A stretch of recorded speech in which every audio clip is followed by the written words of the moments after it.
Yeah, hey Elijah. I wanted to get your thoughts just on sort of the overall impact of your position this year in the passing game. Obviously last year didn't go the way a lot of people thought it would. What's been different this year, in terms of the tight ends being so involved in the offense? Uh, Honestly, I really couldn't tell you. I feel like we're just doing a good job. Doing what we can to win games. I'm not really worried about any stats or anything that's going on, like any tight end rankings. None of that. I'm just here to win games. Next, we'll go to Adam Lichtenstein of the Sun Sentinel. Adam. Hey Elijah, how's it going? Hey, how you doing? Good, good. So first, Elijah Lofton caught his first career touchdown the other day. Just what was like the react? What was his reaction like? How is he doing after that? And what was all you guys in the tight end room's reaction to that? He's doing great. I think he handled it very well. Actually, me and Cam McCormick, when he scored, we went and ran down the field. We almost got a flag. Um, Thankfully, we didn't. But yeah, I think we were all happy for him, and he deserves it. He's earned it, and I think there's a lot more to come. And very very importantly, I think Mario said yesterday that you guys as a group are the funniest group on the team. What? Who's the funniest among you guys?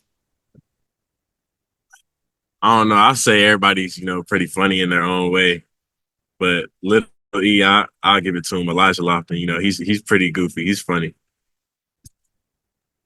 Our next question comes from Jordan McPherson of the Miami Herald. Jordan.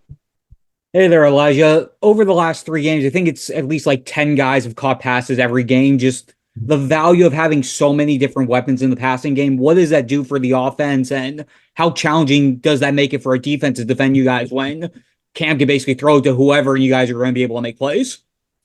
It's great because we have about 4 or 5 receivers, 3 running backs, multiple tight ends. Everybody could go for 100 yards any day. So him being able to spread that out, I feel like there's no defense that could really cover everybody. And then I wanted to ask you about Riley Williams, a guy who we haven't really talked about much, has catched the last couple of games. I think he's attempted to do a hurdle both times he caught passes. Just what have you seen from him, and how would you grade his hurdling attempts so far? Ooh, the hurdling attempts, I'm gonna have to give him like a 3 out of 10. I'm not gonna lie to you, but apart from that, I feel like he's doing really well. He's been doing a great job, adjusting to the offense, playing his role. When he gets in the game, he takes advantage, as you can see. And, it's really no drop off, when he's in the game. And that's my favorite part about it. We'll do a few more for Elijah. We'll go to Matt Baker, the Tampa Bay Times. Matt. Hey, Elijah, I'm curious, kind of a bigger picture question. Where have you seen the offense make the most strides so far? Compared to what? Like last year? Oh, just compared, through 3 games. Oh, honestly, I feel like everybody's improving. Everybody's striving to get better. Our practices are intense. I feel like really every position group, we're all trying to get better because, we got a goal at hand. We're trying to, win on Saturday. We'll go back to Matt Shadell at Canesport. Matt. Oh, hey Elijah. Can you also just talk a little bit about the challenge you see in USF and USF's defense? Thanks. Oh yeah, they're a great team, physical. As a fan of the game, I could say, I appreciate their effort and physicality on film. And that, that makes me real excited, to play them on Saturday. But before we get to what you've been doing on the field for Miami's offensive line, there have been some moving parts so far this season, some backups who have had to step in and play. How have you felt about the next man up mentality and the continuity that you guys have been getting so far? Yeah, just like what our coach Mauigoa always talks about, it's developing everyone to be able to play all the spots. And I feel like the next man up is whoever can play all 5 positions. And we continue to work and emphasize on being able to do everything to the best of our ability. Not only for me, not only playing right tackle, but I also got to know how to play left tackle, left guard, center, right guard. So as long as I know everything, I'm good with with playing all 5 positions. Yeah, and I've got one for you as well. You seem to be individually starting off very well so far this season. How valuable was all the experience you got last year as a true freshman? And what are the big areas of your game you feel like you've improved here in your second year? Yeah, so talk about last year, I mean, I let up a couple sacks and some pressures. And, I want to work off of that on a passing game and on a run game. I need to work on more on. I feel like I got better on, driving my feet and being able to be physical on the trenches. And, that experience from last year, it's kind of helped me, know what the game is like. Now the game for me this year has been slowing down just because of the experience I got from last year. Our next question comes from Matt Shadell at Canesport. Matt, go ahead. Yeah, hey, CC. So I wanted to ask you that the pass protection obviously has been absolutely amazing. The run blocking, it's hard from the outside to tell what kind of grades you guys are getting in that aspect. I know against Florida, it was a little bit of tough going. The first half, you guys didn't really try to run that much. Can you sort of share your thoughts on how you think the team's done as a run blocking offensive line? And if maybe you think your strength is more pass blocking, or if you guys think you're just as good or better as run blockers? Yeah, we need to step up on every aspect of the game. The run block, we didn't do it as good as last year. I mean, we ran the ball last year a lot, and this year we need to better our mentality on the run block, being able to open up the holes so that the running back can hit the hole without worrying about getting hit from somewhere.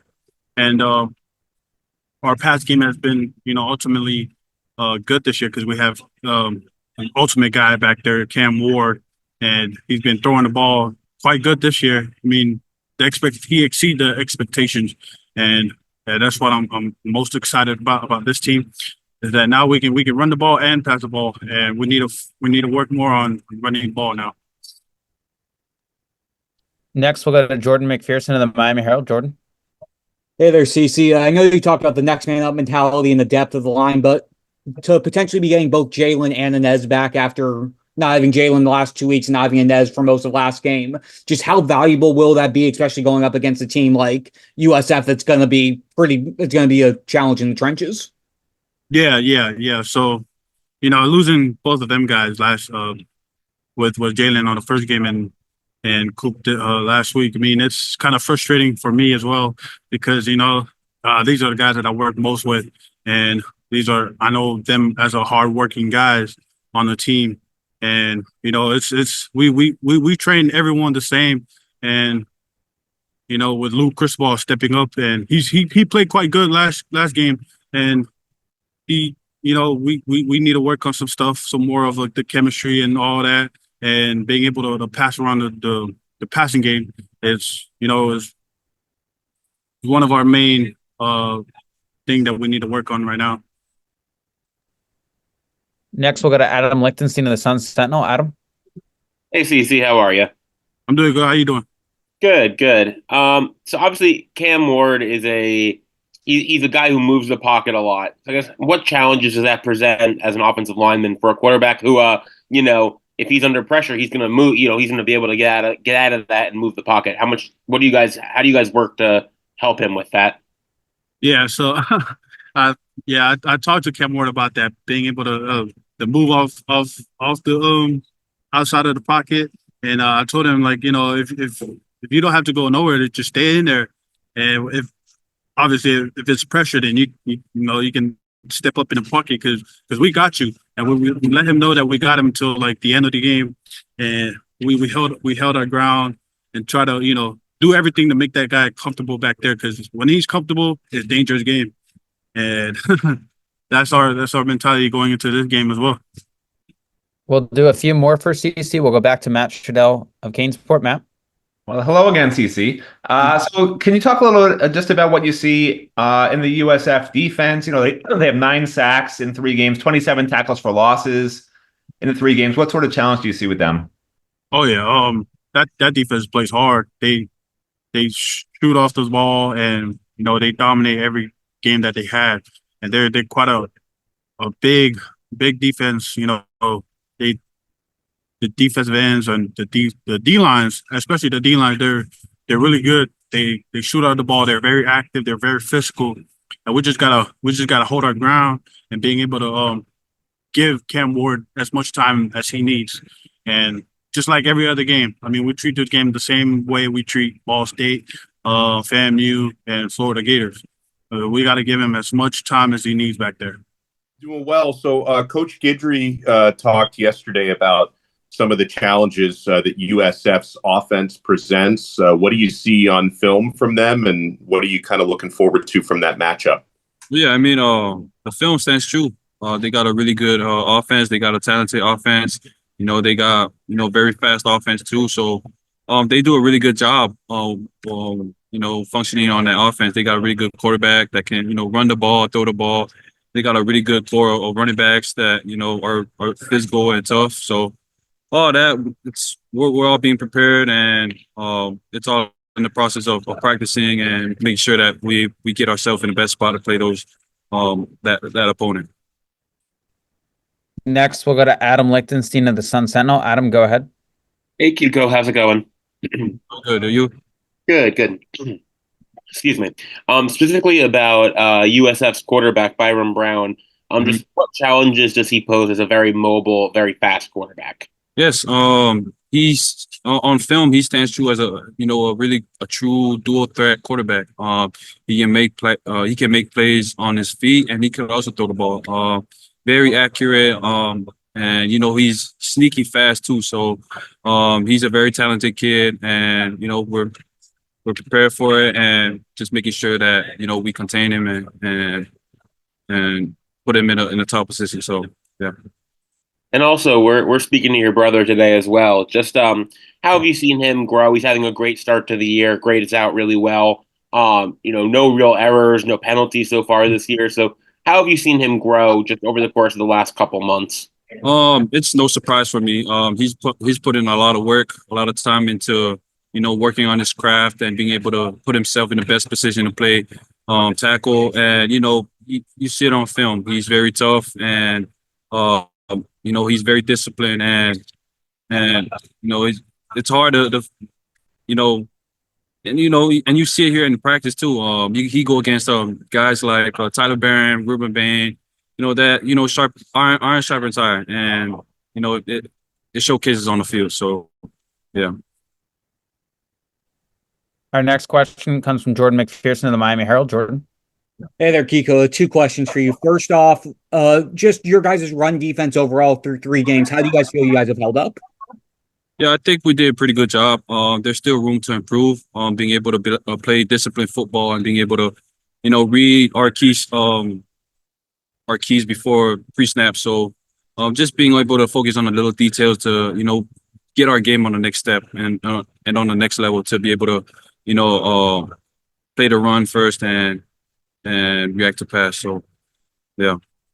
And then secondly, wanted to ask you about Wesley. Obviously, you're playing next to him. Just what has stood out to you the most about how he's played the first 3 games? Wesley he made a huge amount of improvement, amount of progress. I can't even tell. It's crazy how much he grew in 1 year. So being able to be around him and play next to him, it's a blessing. He brings a lot of juice to the team. He's very encouraging, and he's very physical. So that's something that stats on tape and on the game. So tape doesn't lie. He's very disciplined and very physical, and you can't take that away from him. So we'll go to Matt Sherdell at Canesport. Matt, go ahead. Yeah, hey Kiko. You guys are getting a lot of praise out there, and I know Coach. All your coaches are sort of saying not to pay any attention to it. So how do you sort of avoid the social media aspect, the friends aspect, the family aspect of everyone telling you how great you guys are, and just sort of keep your head down and keep working? Yeah, I mean, I think the coaches and everybody in this building has done a great job ingraining that in all our areas. Just being able to be humble and just work hard. It don't matter what people say, it don't matter what the media say. Just being able to come in here, get the work done, and just get ourselves in the best position and play and win games. So that's our main focus, and that will always be our main focus. Just being able to get better every single day. If you think our best game was the last week, we're just gonna get another edge and get another step ahead of what we did last week. So, yeah.